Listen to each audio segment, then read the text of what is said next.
The economic contraction has dealt a blow to Abenomics, but analysts say that they still have faith in the overall program. Mike Firn has more. Tough times for Japan's Prime Minister.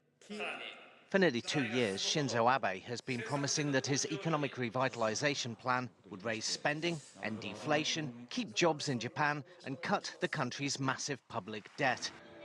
But April's 3 percentage point rise in sales tax hit the economy harder than expected. Consumer spending crept up 0.4% in the third quarter, and gross domestic product continued to shrink, sending Japan into a technical recession. Even before the announcement, a GG Press poll showed that support for the Abe cabinet stayed below 50% for a second straight month.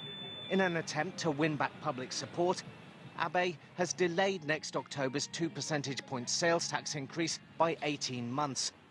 The government's also planning more spending to help households and prop up struggling regional economies. Some economists say the moves will buy more time for Abenomics. Japan has no other growth policies and no credible policies when going forward and reforming the overall economy than Abenomics. So I remain quite optimistic that Mr. Abe will win the coming election, in particular because households will clearly see that it is a positive in the short to mid-term that the value-added tax and additionally higher costs will be kept at first. But he clearly needs to deliver on some additional reforms that are credible and where households can base their optimism. Some say tax delays and higher spending may raise global concerns about Japan's ability to cut the biggest public debt among industrialized nations. But others argue that getting Japan out of recession is more important than raising revenue right now.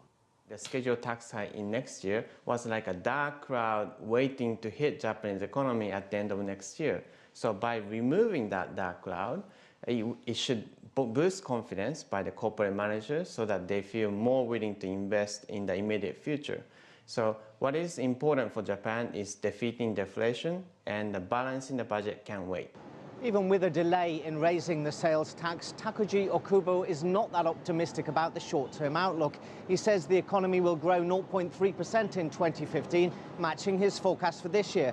Martin Schulz a little more upbeat, 0.8% growth in 2014, rising to 1.3% next year.